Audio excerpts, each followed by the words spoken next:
Nah, saya akan berbicara tentang anugerah dalam 3 kategori.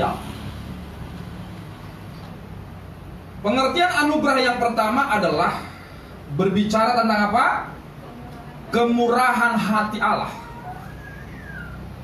Jadi anugerah itu selalu bersentuhan dengan kemurahan.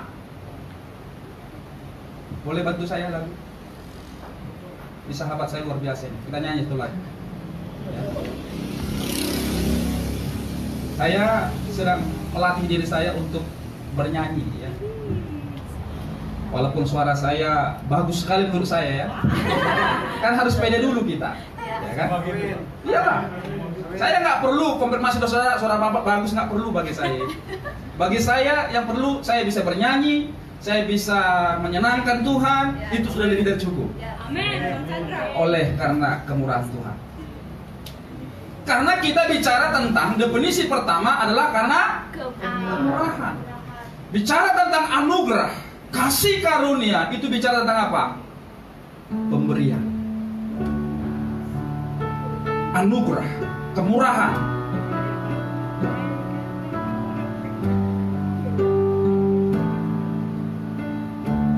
Sama-sama.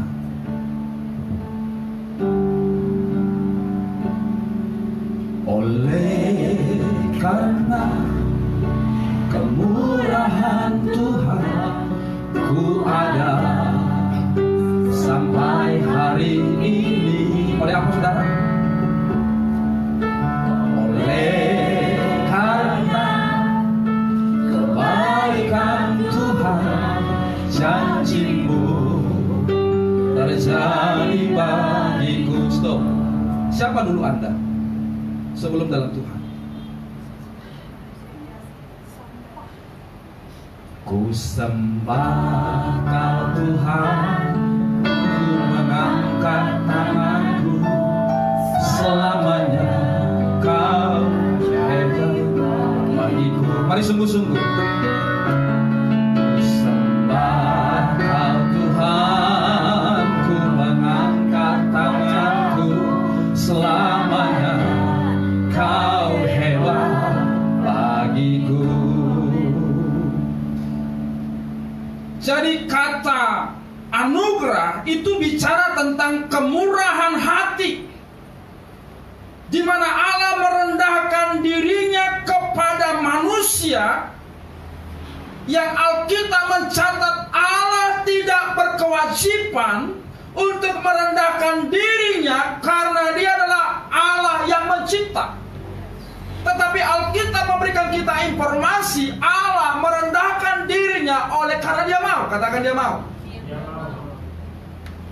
Makanya lagu itu berkata oleh karena kemurahan. Kata kemurahan dalam bahasa asli disebut perkenanan. Diperkenankan. Kata diperkenankan itu artinya orang yang tidak layak dilayakkan dalam kemurahan Tuhan. Kita yang tadinya berdosa, yang tidak layak, tapi oleh karena kemurahannya, oleh karena grace-nya, oleh karena perkenanannya, menjadi satu ruang, lalu berkata, come. Sekali lagi.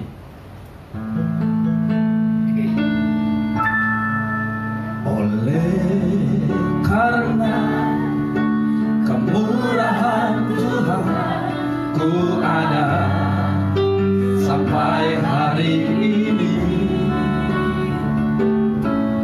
Oleh karena kebaikan Tuhan, janji-Mu terjadi bagiku. Tujuan hidup kita ini, tujuan hidup kita ini,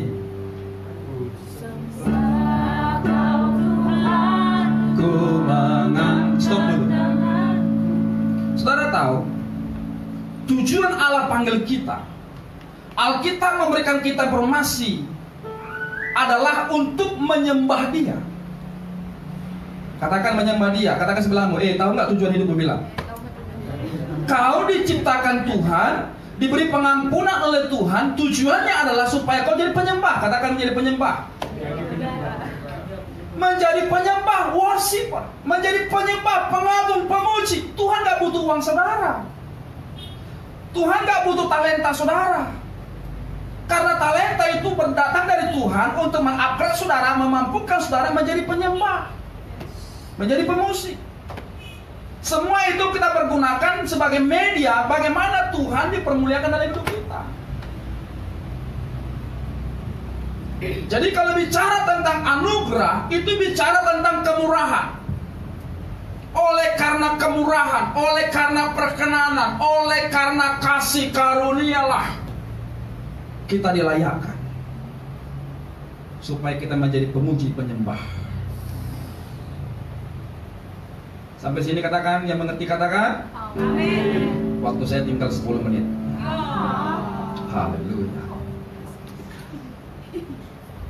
Kata anugerah yang kedua, kembali ke slide. Haleluya. Nah, kata anugerah yang kedua bicara tentang apa? Pengorbanan. Bilang dulu pengorbanan. Pengorbanan. Kalau saudara lihat dalam ayat ini, anugerah adalah kasih dan kemurahan hati Allah dalam Kristus. Sebagaimana ditunjukkan dalam keselamatan yang dengan cuma-cuma disediakan bagi Anda. Jadi anugerah itu adalah pengorbanan yang Allah lakukan dalam Yesus.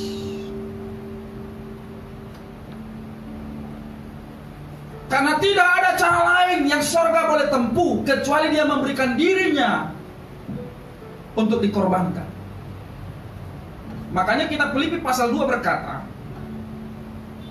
Yesus dengan taat bahkan sampai mati di atas kayu salib. Betul nggak? Filipi pasal 2. Dia melepaskan hak supaya kehendak Bapa terjadi dalam hidupnya. Jadi anak-anak muda, bicara tentang anugerah itu bicara tentang melepaskan hak. Coba bilang sebelah 1, 2, 3. Ayo. Bicara tentang anugerah 1, 2, 3. Bicara tentang anugerah. Itu bicara tentang melepaskan hak. Itu bicara tentang melepaskan hak. Udah tahu nggak? Bilang. Jadi kalau bicara tentang anugerah, bilang. Itu bicara tentang melepaskan hak. Jadi kalau saudara mendapatkan sesuatu dalam hidupmu, itu bukan milikmu, tapi Dia anugerahkan Tuhan untuk kau miliki. Kata miliki di situ bukan bicara tentang hakmu, tapi Anda mengelola, mengembangkan, menumbuhkan, merawat dalam bingkai memuliakan Tuhan. Karena saya dan saudara adalah pengelola, bukan pemilik. Yohanes 3:16. Hafal semua kan? Ya. Oke. Kalau udah hafal 1, 2, 3. Karena begitu besar kasih Allah akan dunia ini, sehingga Dia telah mengaruniakan anaknya yang tunggal, supaya setiap orang yang percaya kepadanya tidak binasa, melainkan beroleh hidup yang kekal. Ada kata kunci dalam ayat itu. Apa katanya? Kasih Allah. Di mana kata anugerahnya di situ? Mengaruniakan anaknya. Goyang dulu sebelahmu, jangan tidur dulu bilang. Sakit perut. Doakan dulu deh. Biar sembuh. Kau yang yakin? Ada kuasa samamu. Tumpang tangan saja. Bilang dalam nama Yesus, segala bakteri-bakteri yang masuk dalam perutnya dikuduskan oleh firman Tuhan. Haleluya. Haleluya.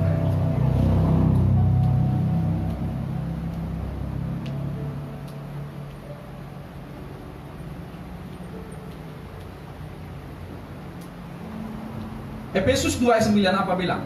Pak buka. Boleh cek Efesus 2 ayat 9? Iya. Coba kita baca 1, 2, 3. Itu bukan hasil pekerjaanmu. Jangan ada orang Bicara tentang anugerah, itu bicara tentang kasih karunia. Kasih karunia itu bicara tentang pemberian. Tuhan yang memberi, Tuhan yang mengambil, terpuja Tuhan, itu kata siapa? Ayub.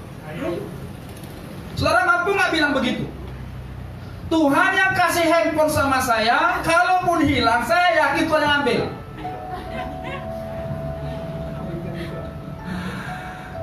Bukankah sering sekali kita berkata, ini milikku, ini milikku, ini milikku, sehingga kita lupa bahwa itu milik Tuhan. Ketika Anda berkata ini milikku, maka Anda sehakikat dengan barang itu.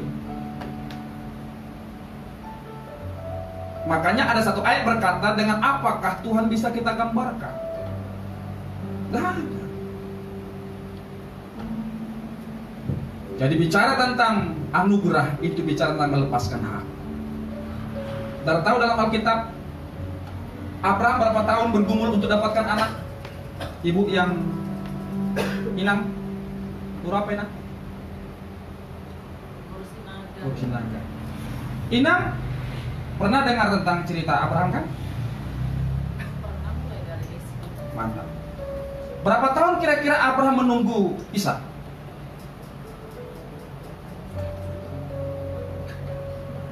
Katakanlah 30 tahun. Betul? Ketika Tuhan memberi Ishak, maka pergumulan dan penantian yang cukup panjang bagi Abraham dan Sarah berakhir. Betul? Baru saja Abraham dan Sarah tarik nafas. Haleluya. Tuhan Yesus baik. Dia mendengar doa kita. Begitu dia bilang amin, apa kata kita? Tuhan bicara. Abraham, seperti Tuhan panggil. Atau bilang, Abraham, iya, aku mau anakmu kau persembahkan untuk aku. Apa katanya Pak Yohanes? Apakah dia bilang, Tuhan, bagaimananya kau sebenarnya? Bukankah kau yang berkata seperti pasir di pinggir laut, bintang di atas langit, aku punya keturunan, 30 tahun aku tunggu ini Ishak, lalu kau bilang ku persembahkan? Apakah kau bukan Tuhan yang berlogika? Tidak kan? Apa katanya? Siap. Anak adalah aset yang paling termahal dalam hidup Abraham pada saat itu. Ishak nggak bisa disejajarkan dengan kerbau, dengan keledai, dengan unta, dengan emas, dengan berlian, dengan banyak tanah, dengan kekayaan, nama baik, kesuksesan yang ada pada Abraham. Karena pada waktu itu anak adalah puncak sukses daripada Abraham. Yang paling mahal dalam hidup Abraham adalah anak. Tapi justru Tuhan bilang, persembahkan bagi. Hosea, apa yang paling mahal dalam hidup? Keluarga itu masih majemuk. Dalam keluarga itu siapa yang paling mahal dalam hidup? Anak. Bingung dia, anak. Istri. Kalau anak saya rumah bilang nanti, sudahlah, ini anak mamaku pulanglah. Pulangkan saja aku ke rumah mamaku, ya kan? Jujur dulu, yang mana paling mahal? Paling mahal? Hah? Jujur dulu. Yang paling mahal istri atau anak? Anak. Ya jujur ya. Ibu yang kami kasih jangan curiga ya. Kalau kau deh, untuk saat ini apa aset yang paling mahal dalam hidupmu? Hidupmu. Ya artinya kalau tidak segi barang lah ya. Apa yang paling mahal yang kau punya? Ada yang paling mahal? Enggak ada. Semua rata-rata.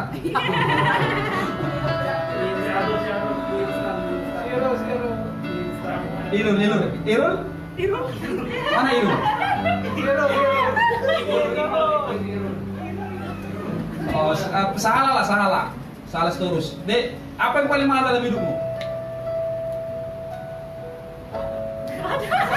Apa katanya?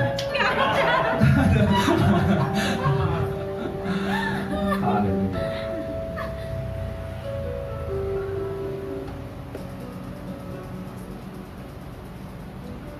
Apa yang paling mahal dalam hidup kita? Kalau itu aset, aset lah, ya. Atau sesuatu yang bernilai, apa yang paling mahal? Mungkin kita agak sulit ya, karena kita nggak terlalu bergumul untuk mendapatkannya, betul? Mungkin anak-anak muda berkata, yang paling mahal dalam hidupku adalah laptop mungkin. Atau mungkin bagi saudara yang punya mobil mungkin.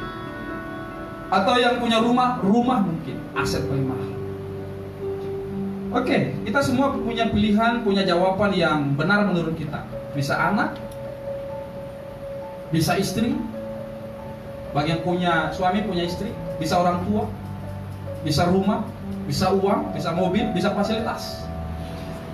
Tetapi kalau bicara tentang anugerah, lalu Yesus bilang, persembahkanlah itu buatku.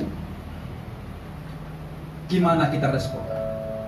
Apakah kita sungguh-sungguh?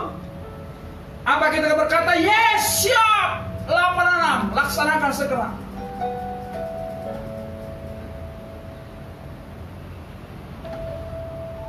Betul, saudara? Tahun 2010, saya dan istri beli tanah seluas 480 meter dekat bandara. Untuk tahun itu, aset yang paling mahal yang kami punya adalah tanah. Lalu saya khotbah ini, Jose. Saya bilang sama istri, apa yang paling mahal yang kita punya hari ini? Dia bilang tanah. Bersediakah kita memberikan tanah seluas 480 meter untuk aset gereja? Bersama dengan surat-suratnya? Istri saya bilang, bersedia. Sayang berat. Betul nggak? Kalau dijual itu deh 1 juta aja semeter. Berapa duitnya? Hampir setengah M kan? Baru 100.000 dekat bandara. Lalu saya panggil bagian aset gereja, saya ambil sertifikat, saya serahkan. Saudara tahu berapa lama kami bayar itu kredit? Cicil bertahun-tahun. Haleluya. Sulit, saudara. Amin, saudara. Masih bersama dengan saya? Waktu saya udah habis. Ya. Saya beri 2019 Tuhan ganti. Tuhan kasih kami tanah seluas 480 meter persis sama di daerah kota Medan. Harga per meter hampir 3 juta.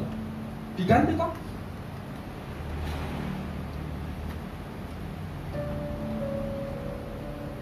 Saudara tahu ketika Abraham dengan tulus, pure, dia ambil golok, dia berkata, Tuhan, apa yang kau perintahkan bagiku, yang kau anugerahkan anak bagiku, yang paling mahal dalam hidupku kau minta, aku berikan kepadamu. Dan hari ini pisau. Alkitab mencatat, dia akan hunus, dia akan potong itu anak. Push. Tapi apa kata kita?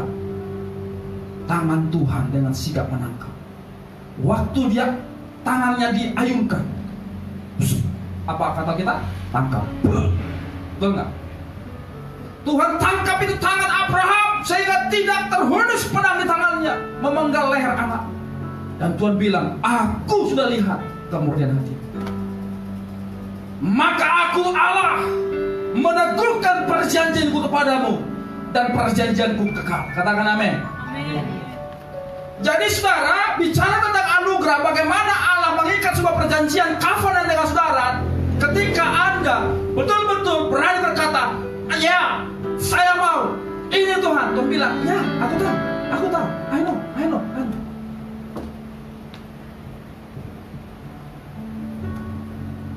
Haleluya. Jadi ikut Tuhan itu saudara bukan hanya sebuah pernyataan. Aku mengasihi Engkau Tuhan lebih dari segalanya, lebih dari napasku, lebih dari ayah dan ibuku. Waktu di mimbar, waktu di gereja, pulang dari gereja, pulang dari mimbar, pacarnya selingkuh.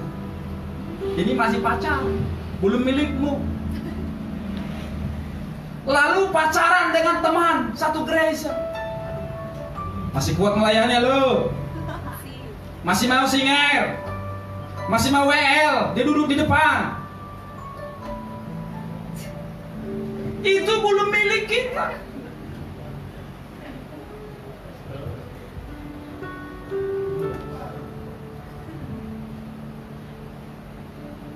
Haleluya. Jadi kalau bicara tentang anugerah itu sebenarnya bicara tentang bagaimana kita melepaskan hak. Amin, saudara. Walaupun Anda punya banyak talenta dalam hidupmu, kau bisa main keyboard, kau bisa main bass, kau bisa main piano, kau bisa nyanyi dengan bagus, tapi apabila kau tidak dikasih kesempatan di sini melayani Tuhan, apakah kau masih berkata Tuhan baik dalam hidupmu? Urusan melayani Tuhan bukan urusan kita punya talenta tidak punya talenta, tapi urusan hati. Katakan urusan hati. Urusan hati. Sama saudara kalau datang ke gereja ini, itu adalah urusan hati. Kalau saudara memang dari hati sudah ada niat, di rumah sudah ada niat, pasti kau tidak akan terlambat. Kalau kau punya niat gereja minggu, berarti segalanya kau persiapkan, baik persembahanmu. Betul nggak, Dek? Kau siapkan persembahanmu nggak semalam? Udah kau tukar dengan bagus? Mana nilai yang paling besar di dompet untuk kau kasih? Atau tadi waktu kemarin kau cari kede dulu? Mana kede? Pura-pura beli bonbon supaya tukar itu uang pecah. Kadang-kala kita mau mendapatkan berkat sesuatu yang baik dari Tuhan, tetapi awalnya caranya kita salah, nggak mungkin. Prinsip dunia nggak bisa dipakai untuk prinsip surga. Kalau prinsip dunia apa? Sistem dagangnya modal kecil. Kalau Pak Yohanes nggak perlu diajari itu. Beli mobil 100 juta jual 150, ya itu bisnis wajar. Tapi kalau prinsip surga apa katanya, Dek? Banyak menabur, banyak menuai. Amsal bilang orang yang kikir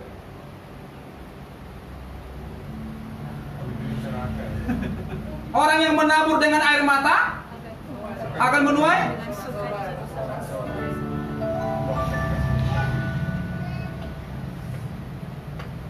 Makanya tadi di awal saya bilang, siapa Tuhan dalam hidup Anda? Kalau Tuhan hanya sebatas penyelamatkah, penolongkah, bla bla bla kah, itu hanya sebatas definisi.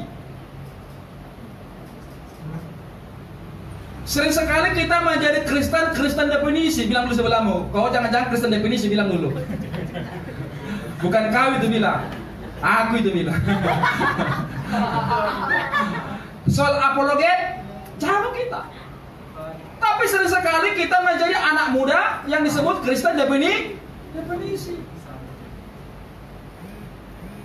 Begitu ditekan, bukan malu yang keluar, caci maki yang keluar. Begitu tertekan, bukan berkat yang keluar, caci maki yang keluar. Dasar muda. Padahal Alkitab mencatat,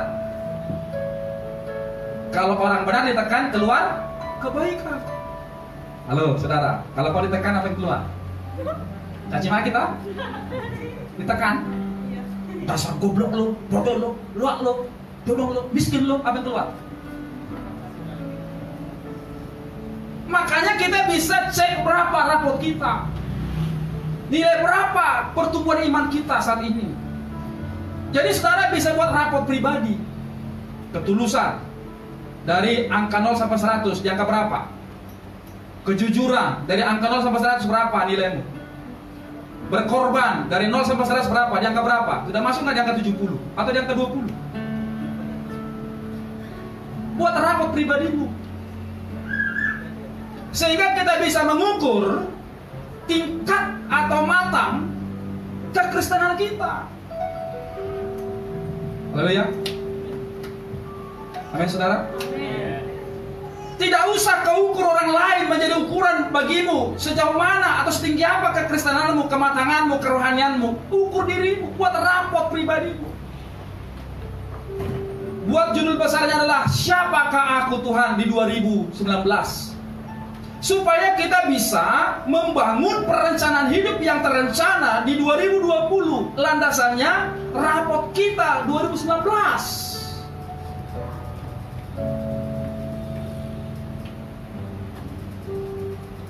Haleluya.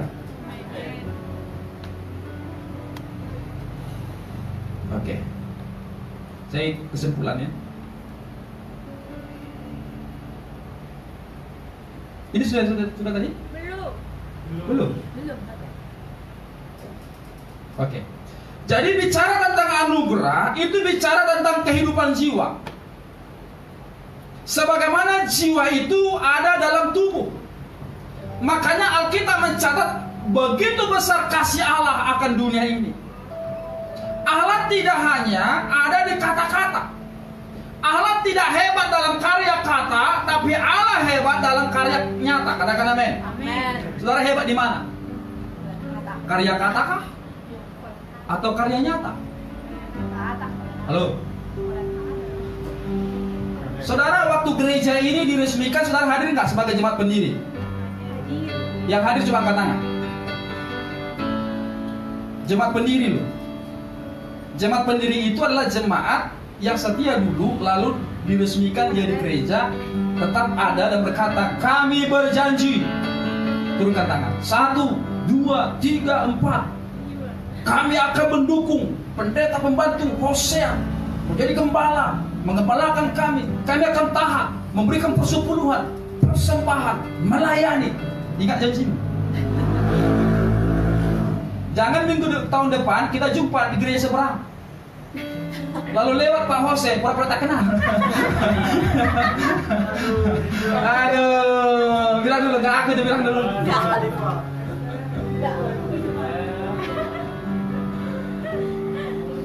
Amin saudara. Karena biasanya sakitnya di mana? Di sini. Saya boleh cerita. Gereja yang saya pimpin saudara udah 3 kali tutup. Serius. Makanya Pak Yohanes membuka itu mudah. Mempertahankan dan mengembangkan butuh dana, komitmen, kerja keras. Itu Hose. Kulihat di Facebook Anda gembala atau? Istri? Mana istri? Kalau suami gembala, istri? Ibu gembala. Beda. Kalau istri gembala, gak pernah dibilang suami bapak gembala. Disebut? Suami ibu gembala. Banyak kali itu bukan kasus. Jadi waktu ibunya gembala, si bapak nggak dipanggil bapak gembala. Apa katanya Pak? Suami ibu gembala. Padahal kalau suami gembala nggak pernah dibilang istri bapak gembala. Kenapa? Karena memang suami itu pemimpin. Makanya dalam segala hal laki-laki bilang dulu amin. Kau pemimpin. Jadi kalau kau menikah, kepemimpinanmu harus nampak. Betul nggak deh? Harus nampak kepemimpinan kan? Bukan nampak wajah. Kepemimpinanmu harus nampak.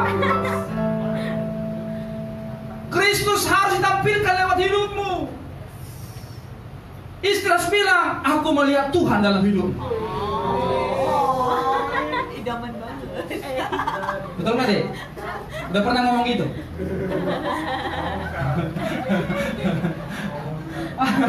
Jangan awas kau. Harus gitu. Istri harus memberikan sebuah pengakuan berkata, aku melihat Tuhan dalam hidupmu. Dan aku siap mengikutimu kemanapun kau pergi.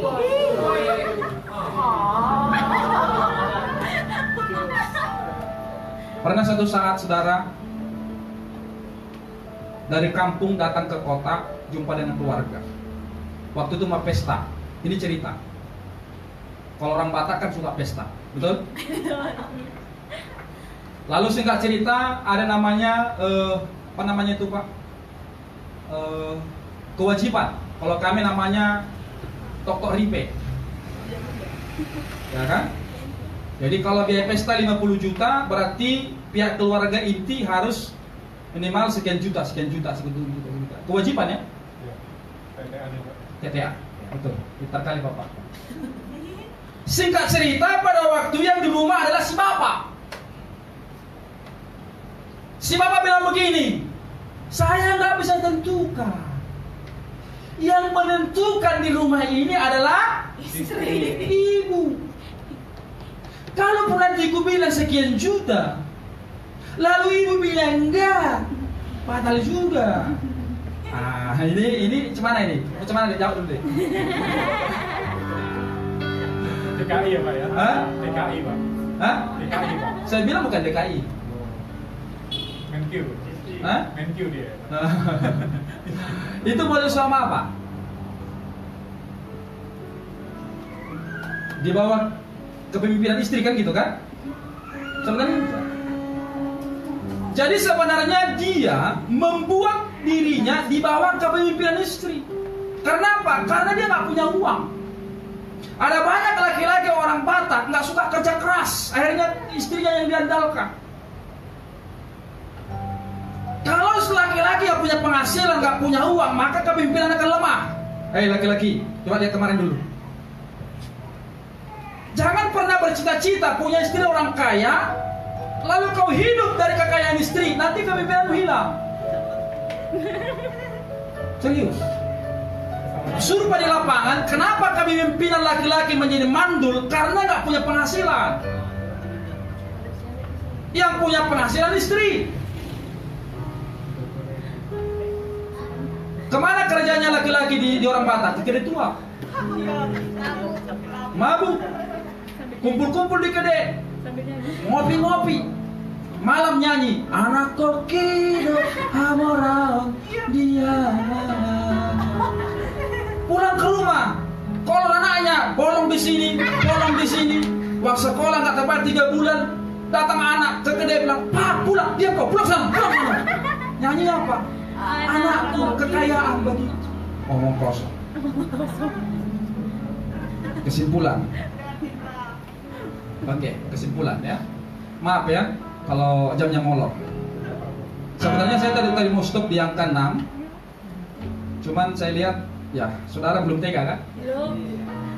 Jauh-jauh saya datang dari Amplas, masa cuma 10 menit ya kan? Izin Pak Yo ya, izin ya. Habis ini kita ibadah makan siang kita ya. Makan siang ya. Di rumah masing-masing. Terserah mau di kafe, mau di resto, mau di apa ya. Nanti soal pembayaran masing-masing saja. Haleluya. Saya mau kembali tadi ke ayat tadi. Boleh kembali deh ke ayat tadi? Ke Petrus 1 Petrus 4:11. Sudah? Oke.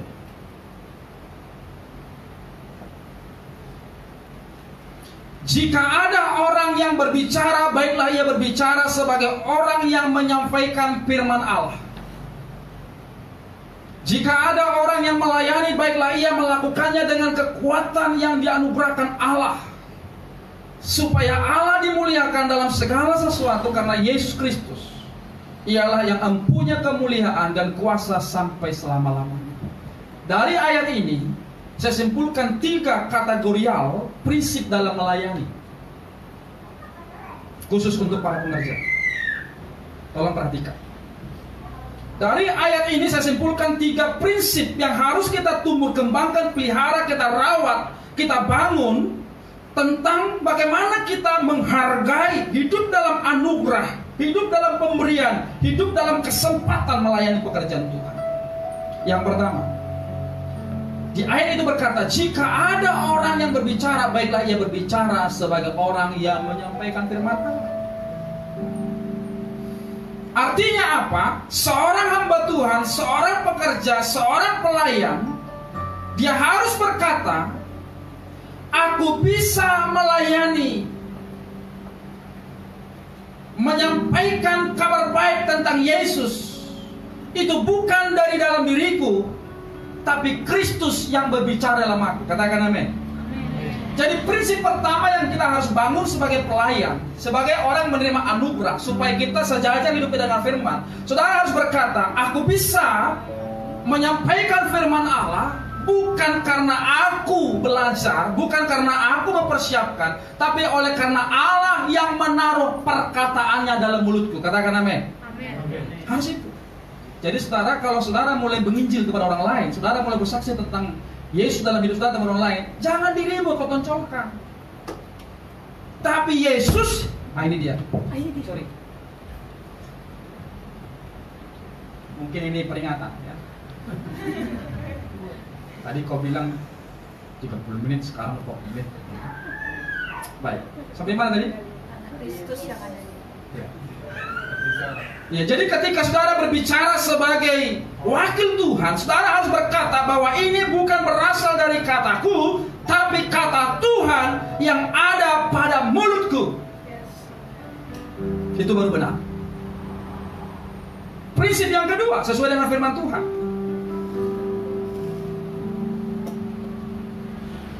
Jadi kalau prinsip pertama, kita berkata bahwa kemampuan, ability yang ada padaku bagaimana menyampaikan kabar baik bukan daripadaku, tapi daripada Tuhan. Yang kedua, kalau kamu sudah diberi kemampuan untuk melayani pekerjaan Tuhan, hendaklah kamu berkata, aku bisa melayani Tuhan bukan karena aku yang membangun talenta dalam hidupku, melainkan Tuhan memberikan karunia dalam hidupku. Katakan amin.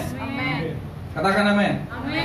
Jadi ayat ini berkata, jika ada orang yang melayani, baiklah ia melakukan dengan kekuatan roh Allah. Artinya apa? Saudara harus mengakui bahwa talenta yang ada padaku, kemampuan yang ada padaku, bukanlah sesuatu yang kukembangkan, kupelajari, tapi Allah menaruh benih dalam diriku. Katakan amin. Supaya Anda tidak sombong, supaya Anda tidak mengharapkan sesuatu dari pelayanan Anda di akhir pelayanan. Ini sering sekali jadi problem. Halo. Sering sekali yang menjadi persoalan dalam gereja adalah pemain musik. Karena pemain musik berpikir, aku punya kemampuan bermain musik dan harus dihargai. Dia lupa, ayat ini berkata, jika ada orang yang melayani, kata melayani bisa sebagai musisi. Musisi itu bisa sebagai pemain keyboard, pemain bass, pemain drum, ya kan? Sebagai singer, sebagai WL. Dia berkata, baiklah ia melakukannya dengan kekuatan roh Allah. Kata melakukannya itu adalah kita berkata bahwa ada talenta dalam diriku bukan karena hasil karyaku, tapi adalah karena anugerah. Betul nggak?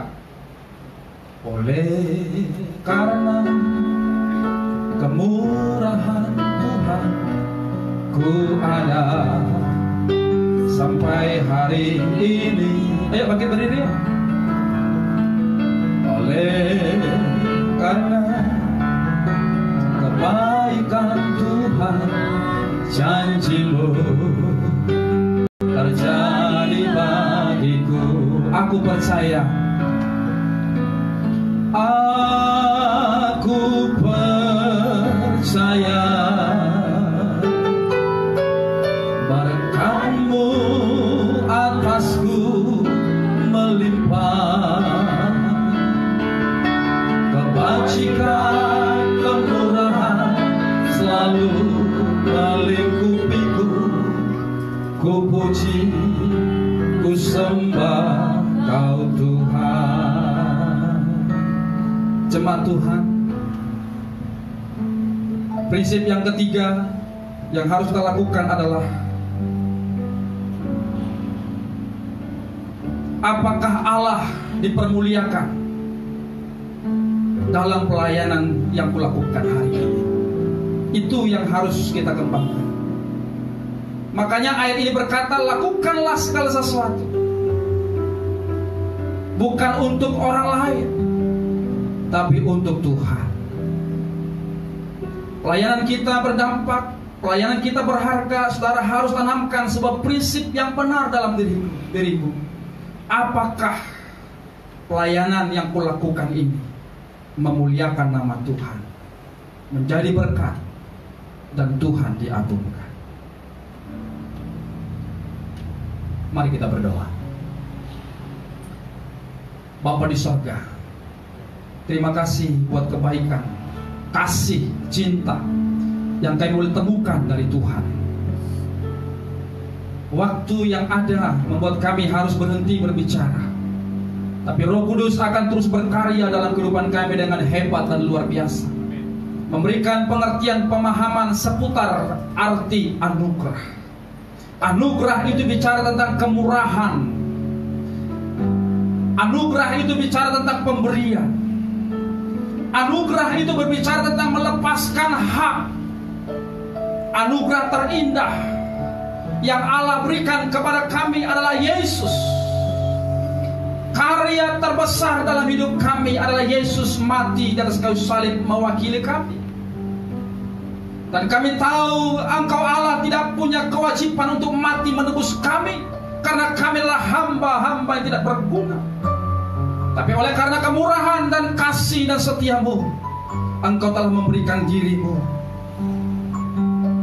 menjadi kutuk di atas kayu salib menggantikan kami.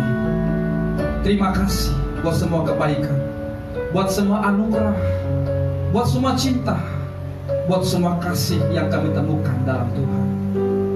Mari nyanyikan pujian ini. Kau hiasi hidupku. Saya undang singer, pemain musik. Kau, haleluya. Mari nyanyikan pujian ini.